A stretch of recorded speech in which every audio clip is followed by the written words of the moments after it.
მივესალმები თქვენ მაყურებელს, ჩვენ მაყურებელს, მადლობა მოწვევისათვის, ვისაუბროთ ძალიან მნიშვნელოვან თემაზე. თავის მხრივ როგორც მოვლენა ეს კომისია და ის რასაც ახლა აკეთებს, ეს არ არის რაღაც პოლიტიკური ძალის გონივრული ნაბიჯი, იმიტომ წარმოუდგენელია ოცნებას არ ცოდნოდა ის შედეგები, ის აღშფოთება, რასაც გამოიწვევდა ამ კომისიის მუშაობა, თუნდაც წულკიანის სიხისტე, თუნდაც კომისიის იმ წევრების ფაქტორი, რომელიც დაკითხვაში მონაწილეობს და ყველაფერი ის სპექტაკლი თუ როგორ მიდის, რამდენად ამაზრზენია ის დამოკიდებულება, რაც იგრძნობა სამხედროების მიმართ, გმირი ადამიანების მიმართ, თავგანწირული ადამიანების მიმართ, ზოგადად საკუთარი ისტორიის მიმართ და ყველაფერი ქართულის მიმართ, ხო, თავისთავად. და აქედან გამომდინარე, ჩვენ როგორც ვიცი, თავის დროზე ბავშვობაში თავშესახსევი ლიტერატურის ყველაზე ერთ-ერთი პოპულარული ჟანრი იყო დეტექტივი, სადაც მთავარი თემა, როცა არის საუბარი დამნაშავების აღმოჩენაზე, ვის აწყობს ყველაზე მეტად მოტივის დადგენა არის მთავარი იმისთვის, რომ აღმოაჩინოთ მთავარი ამძრავი ამ კომისიის მუშაობის. რა თქმა უნდა, კომისიას რამდენიმე თამდევი ამოცანაც აქვს, მაგრამ ძირითადად ეს არის რუსეთი, რომელსაც სურს საინფორმაციო ველზე გააჩინოს ახალი აღქმა თავის მიერ წარმოებული ომების საქართველოს წინააღმდეგ და ომის უკრაინის წინააღმდეგ. მას ძალიან დიდი პროექტი ჩაუვარდა უკრაინელი ხალხის გმირული ბრძოლის შედეგად ეგრეთ წოდებული იმპერიის აღდგენა, მაგრამ იმპერიის აღდგენა თვითმიზანი არ იყო, აქ ლაპარაკია იმაზე, რომ რუსეთის ელიტაში არიან ადამიანები, რომლებიც განსაკუთრებით ბოლო წლებში დააფიქრდნენ იმაზე, რომ ძალაუფლების მემკვიდრეობით გადაცემის შესაძლებლობაზე. და ამ შესაძლებლობის გასაჩენად მათ ჭირდებოდათ მნიშვნელოვანი მოვლენა, ისეთი როგორც იყო თუნდაც რუსეთის იმპერიის აღდგენა, თუნდაც საბჭოთა კავშირის გარკვეულ ჩარჩოებში და მათ ეს ავანტიურისტული ომი თავისი პირველი ნაბიჯი 2008 წელს საქართველოს წინააღმდეგ განახორციელა აგრესია და ბოლო დამაგვირგვინებელი აკორდი უნდა ყოფილიყო უკრაინის დაპყრობა. როცა ეს პროექტი ჩავარდა, ეხლა უკან ისე უნდა დაიხიოს რუსეთმა, რომ რაღაც საწყის საბაზისო მდგომარეობას ისე უნდა დაუბრუნდეს, რომ მას არ კონდეს ოკუპანტი უბრალოდ აგრესიული ბოროტების, ესე რომ ვთქვათ. და ამას შეეხმარება ქართული ოცნება? რა თქმა უნდა, ჩვენ ქართული ოცნება არ არსებობს ბუნებაში, ეს არის რუსული ოცნება. აქ ალბათ ეს სხვა გადაცემის თემაა, მაგრამ ჩვენ ოცნებას უყურებთ როგორც თითქოს და ქართული პოლიტიკის მონაწილე პოლიტიკურ ჯგუფს. ესე არ არის. ის არის საოკუპაციო რეჟიმი, რუსული პოლიტიკის გაგრძელება, უბრალოდ თანამედროვე ტექნოლოგია, ჰიბრიდული ომი იცნობს ესეთ ვთქვათ დიდ ბუნდოვანების თეორიას, როდესაც იყენება არსებულ ინსტრუმენტებს, ფაქტურად განხორციელებული გაქვს ოკუპაცია, ფაქტურად ხავერდოვანი კონტრრევოლუცია მოაწყო ოცნებამ საქართველოში და ის ძალაუფლებას ფლობს იმდენად, რამდენადაც სახელმწიფო მოუმზადებელი აღმოჩნდა. ჩვენ საზოგადოება მოუმზადებელი აღმოჩნდით წინააღმდეგობა გაგვეწია ჰიბრიდულ ომისთვის, ეს ჩვენთვის ძალიან უცხოა, ამისთვის მომზადებული არ ვიყავით. კი რაღაც ლეგენდის დონეზე ვიცით, რაღაც ამ ტერმინებს ხმარობთ მოგწონს ლამაზი ტერმინებია, მაგრამ როგორც ვთქვათ, არსებითად ჩვენ ამაში ვერ ვერკვევით, იმიტომ რომ ჩვენ ხედავთ პოლიტიკურ ელიტას, რომელიც მსჯელობს მონაწილეობა მიიღოს თუ არ მიიღოს ადგილობრივი თვითმმართველობის არჩევნებში. რაც თავისთავად აბსურდულია, იმიტომ რომ ეს დაახლოებით ისეთივე თემაა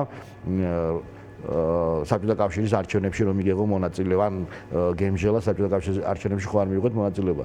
ნებისმიერი არჩევნები, რომელიც რეჟიმის ჩამოშლამდე და რეჟიმის განდევნამდე გაიმართება საქართველოში, მას ჩაატარებს ოცნება, დათვლის ხმებს ოცნება და ის მიიღებს იმ შედეგებს, რომელიც მას სჭირდება და არანაირი კონკურენტი გარემო არ იქნება. ეს იქნება ზუსტად ამ ვითარებას რა შეცვლის, როგორ ფიქრობთ ის, რომ აი იმას, რაც ჩვენ ვადევნებთ თვალყურს, აი დღეს მაგალითად ფორსირებულად დაჩქარებულად კანონები მიიღეს, ყველა კანონი რუსულია, თუ კი ადრე ერთი რუსული კანონი გქონდა, აბსოლუტურად ყველა კანონი არის რუსული, მედიის კანონი, ფარა რომელსაც უწოდებენ, რომელიც არის რუსული კანონი და კიდევ უფრო მეტად გამკაცრებული, პოლიტიკური პარტიების აკრძალვა, რომელიც არის წარმოუდგენელი და მართლაც გეთანხმებით ამ ფონზე თვითმმართველობის არჩევნები არჩევნებზე ნებისმიერი დისკუსია არ ვიცი იწვევს ჩემშიც რაღაცნაირად ირონიას, მაგრამ აი ამ ყველაფრის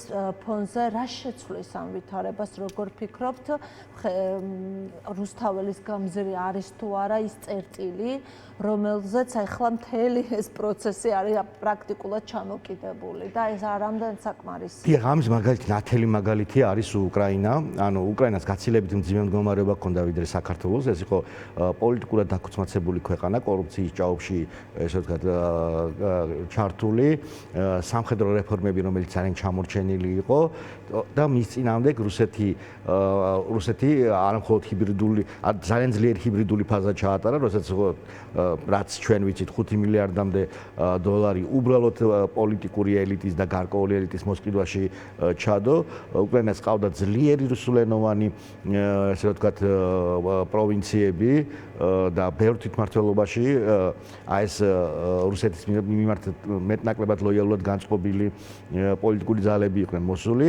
ანუ ფაქტიურად მართლაც პირველ დღეებში ძალიან ესე ვთქვათ უკრაინის ის რომ უკრაინა გამოკლავდებოდა რუსეთს, ამაზე ფსონს თითქმის არავინ არ დებდა, მაგრამ უკრაინელმა ხალხმა გვაჩვენა, რომ თურმე შეიძლება გაერთიანება იმასთანაც კი, ვისაც შეიძლება რაღაცა პოლიტიკურად მტრად თვლი და ბრძოლა ბოლომდე, ბრძოლა, როცა ერთძოლა თითქოს ყველა ამბობს, რომ წაგებულია, ხო? ჩვენ გაცილებით უკეთესი მდგომარეობა გვაქვს, ჩვენ ფაქტიურად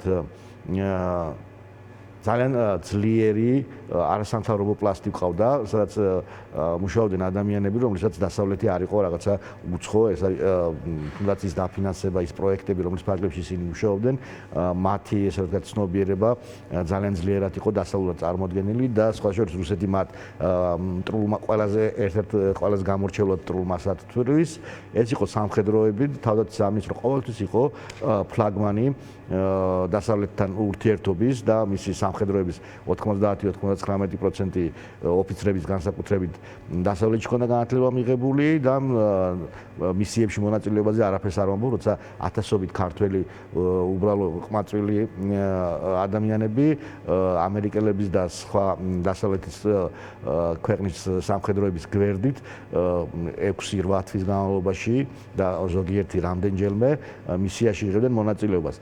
ეს ანუ ნიშნავდა იმას, რომ საქართველოში პროდასავლური განწყობა ეს არ იყო რაღაცა წიგნით მონაყოლი, რაღაცა პროკლამაციით მონაყოლი, ეს ჩვენი ყოველდღიურობა იყო.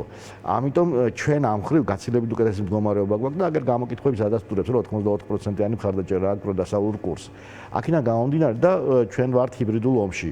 ანუ ძალები რუსეთს ეხა რომ ძალისმიერად მოახდინოს საქართველოს ოკუპაცია, ამის ძალები არ გააჩნია და როგორც ჩანს ბოლო ინფორმაციით, კარგი ხნის განმავლობაში არ გამოუჩნდება, იმიტომ ის უკრაინაში კიდე დიდხანს იქნება ამ ომში ჩართული და სულ უფრო და უფრო გამოიფიქრება. თავის სიტყვი ახლა უცებ და დავამთავრებ. ანუ დიახ, გეთანხმებით რუსთაველზე არის რუსთაველ არ პოლიტიკურ პროცესში მოგდა საქართველოში არ არის პოლიტიკურ პარტიებმა შეიძლება შვებულებაში გავიდნენ ახლა დროებით შეწყვიტონ პოლიტიკური მოღვაწეობა და გადაერთონ საზოგადოებრივ მოღვაწეობაში. ეხლა მთავარია იმ ახალგაზრდების და აქტივისტების კონსოლიდირება და ეს პროცესი მიდის და მალე ოცნება ძალიან გაკვირვებული დარჩება თუ რამდენად ერთიანი იქნება, რამდენად კონსოლიდირებული და რამდენად გეგმაზომიერი პროტესტი, რომელიც რუსთაველზე არის და ნელ-ნელა კვლავ ისეთ ძალებს მოიკრებს. კი ბატონო, მადლობა თქვენ ამ შესაძლებლობისთვის, ბატონ გიორგი, დაგემშვიდობებით და დავემშვიდობებით ჩვენ მაყურებელს.